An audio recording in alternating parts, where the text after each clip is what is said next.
नमस्कार, मैं हूं नीरज मेहरा और आप देख रहे हैं पीके टाइम्स। पीके टाइम्स की खास खबर में आपका स्वागत है। वैसे तो जैसलमेर को स्वर्ण नगरी के नाम से जाना जाता है, लेकिन बालोतरा का पचपदरा कस्बा, जिसे कभी नमक उत्पादन के लिए नमक नगरी के नाम से जाना जाता था, अब पेट्रोकेमिकल हब के तौर पर देश और दुनिया में जाना जाएगा। अब ये रेतीली धरती सोना उगलेगी। वर्ष 2013 में सोनिया गांधी के शिलान्यास के बाद से चर्चा में आई पचपदरा रिफाइनरी का काम लगभग 96% पूरा हो चुका है। अब बस इंतजार है 21 अप्रैल का, जब देश के प्रधानमंत्री नरेंद्र मोदी इसे राष्ट्र को समर्पित करेंगे। लेकिन 13 साल का ये सफ़र इतना आसान नहीं रहा।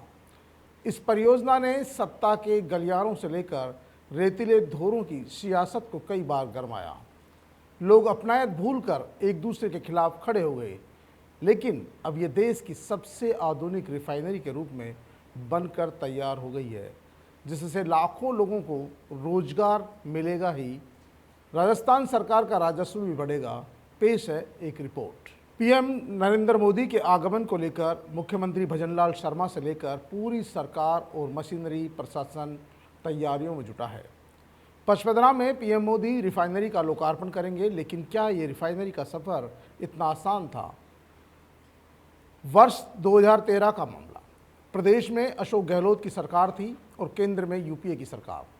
सोनिया गांधी ने बाड़मेर में लीलाला बायतू में इसकी नींव तो रखी, तो किसी ने सोचा नहीं था कि यह स्थान बदल जाएगा।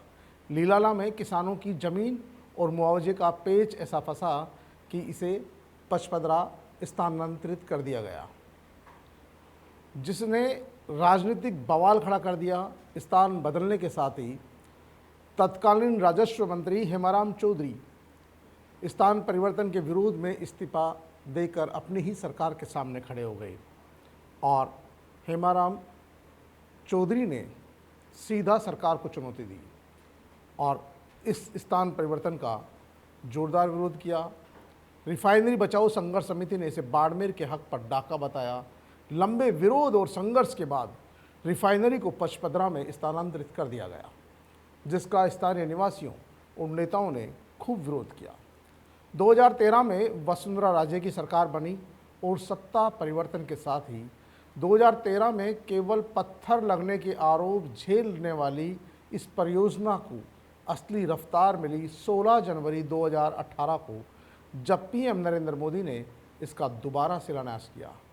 लेकिन राजस्थान में फिर से अशोक गहलोत की सरकार बन गई और 5 साल तक गहलोत ने रिफाइनरी के काम को प्रमुखता से हैंडल किया। इस बार ये रिफाइनरी नहीं बल्कि एक पेट्रोकेमिकल कॉम्प्लेक्स के रूप में उभरी। हाल ही में मुद्रा पोर्ट से 485 किलोमीटर लंबी पाइपलाइन के जरिए कच्चे तेल की टेस्टिंग सफल रही, जो इस प्रोजेक्ट की रीढ़ है। लेकिन इसकी लागत 43,129 करोड़ पहुंचने का अनुमान लगाया गया। निर्माण में अनेक चुनौतियां आई। 2018 से 2025 के बीच में रेगिस्तानी जलवायु, पानी की कमी, कोविड-19 महामारी के कारण भी काम की गति काफ़ी प्रभावित हुई, जिससे लागत बढ़कर अब लगभग 80,000 करोड़ के लगभग पहुंच गई। लेकिन अब रिफाइनरी का कार्य दिसंबर 2025 तक अधिकांश पूरा हो गया है। मुद्रा पोर्ट से 485 किलोमीटर लंबी पाइपलाइन के जरिए कच्चे तेल की टेस्टिंग सफल रही है। अब देश के प्रधानमंत्री नरेंद्र मोदी 21 अप्रैल 2026 को इसका उद्घाटन करेंगे। इस दौरान तमाम केंद्रीय मंत्रियों का जमावड़ा रहेगा। राजस्थान के मुख्यमंत्री भजनलाल शर्मा, उप मुख्यमंत्री डॉक्टर प्रेमचंद बैरवा, उप मुख्यमंत्री दिया कुमारी समेत तमाम मंत्री, विधायक, सांसद इस उद्घाटन कार्यक्रम में मौजूद रहेंगे। 1 जुलाई 2026 से यहाँ वाणिज्यिक उत्पादन शुरू होने का लक्ष्य रखा गया है। अब आपको बता दें कि इस परियोजना की प्रमुख विशेषताएं क्या है, जो इसे देश की अन्य रिफाइनरों से अलग बनाती है। सबसे पहली बात करेंगे इसकी क्षमता, कैपेसिटी की। ये रिफाइनरी प्रति वर्ष 9 मिलियन मीट्रिक टन कच्चे तेल का संशोधित करने की क्षमता रखती है और साथ ही 2.4 मेट्रोकेमिकल उत्पादन क्षमता है इसकी। तकनीकी तौर पर भी ये देश की पहली ऐसी परियोजना है जो रिफाइनरी और पेट्रोकेमिकल कॉम्प्लेक्स का एकीकृत रूप है। यह BS4 VI मानक के ईंधन का उत्पादन करेंगी। नेल्सन कॉम्पिटिटिविटी इंडेक्स NCI, इसका NCI लगभग 17 है, जो इसे दुनिया की सबसे उन्नत और जटिल रिफाइनरियों में से एक बनाता है। जहाँ तक बात करें साझेदारी की, तो ये refinery Hindustan petroleum corporation limited यानी कि HPCL को 74% और राजस्थान सरकार का 26% इसमें हिस्सेदारी रहेगी का एक संयुक्त उद्यम है। चलते चलते आपको बता दें कि इसका आर्थिक और सामाजिक प्रभाव क्या पड़ेगा। क्या राजस्थान के लोगों पर, खासतौर पर बालोतरा, पचपदरा और आसपास के लोगों पर इसका प्रभाव पड़ेगा? सबसे बड़ी बात है कि वो एक महानगर के तौर पर उभर गया है। आज वहाँ की सड़कें देखें, वहाँ पर जो कॉलोनियाँ देखें, वहाँ का विकास देखें, वो राजस्थान के दूसरे शहरों से काफ़ी अलग नज़र आएगा। तो कहीं ना कहीं जो वहाँ का इलाके का जो चमन हुआ है वो वाकई में देखने लायक है। आज जो वहाँ रिफाइनरी है वो पूरी दुल्हन की तरह सजी हुई है। रोशनी और तमाम तरह की व्यवस्थाएं वहाँ पे हैं। वहाँ की चमचमाती सड़कें लोगों को लुभाती है, पानी की व्यवस्था भी हुई है, तमाम तरह की सुविधाएं वहाँ विकसित की गई है, बड़े बड़े होटल्स मॉल्स वहाँ खुल गए हैं। तो कहीं न कहीं उनके जो आसपास के लोग हैं उनकी जीवन शैली भी बदलेगी। राजस्व इसके शुरू होने से राजस्थान सरकार को सालाना करीब 5,000 करोड़ से ज़्यादा का राजस्व मिलने की उम्मीद है।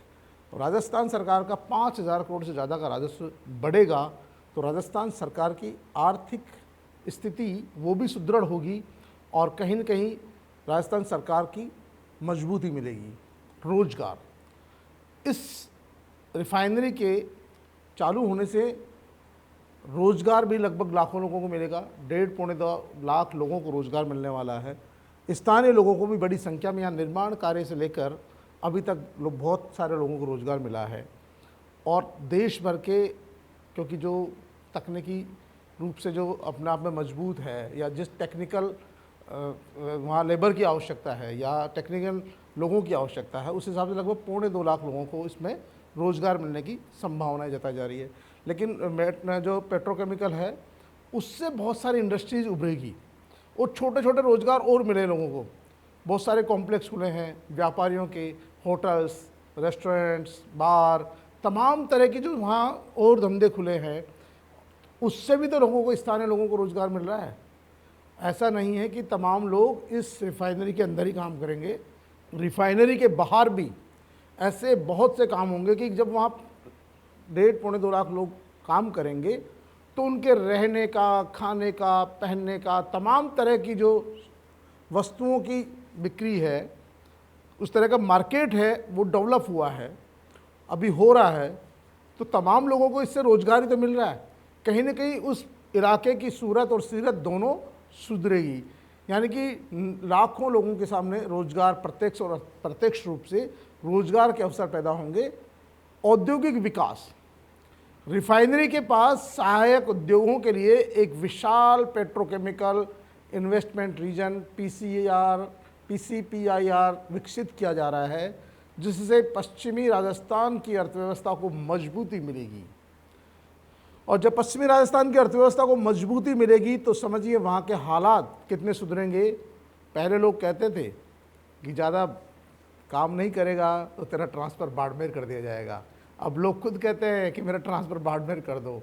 तो ये रिफाइनरी की ताकत है कि रिफाइनरी, जब से वहाँ रिफाइनरी का काम चल रहा है तब से लेकर अब तक वहाँ काफ़ी डेवलपमेंट हुआ है और डेवलपमेंट दिखता भी है। तो अब 21 अप्रैल का इंतज़ार है जब हमारे देश के प्रधानमंत्री नरेंद्र मोदी इस रिफाइनरी को राष्ट्र को समर्पित करेंगे। मुख्यमंत्री भजनलाल शर्मा इस कार्यक्रम में मौजूद रहेंगे, राजस्थान के तमाम मंत्री और विधायक मौजूद रहेंगे, केंद्रीय मंत्री मौजूद रहेंगे। तो पीके टाइम्स की इस मनोहर सिंह खोखर की स्पेशल रिपोर्ट में आज के लिए इतना ही। कल फिर हाजिर होंगे किसी नई रिपोर्ट के साथ, किसी नई बात के साथ। तब तक के लिए नमस्कार।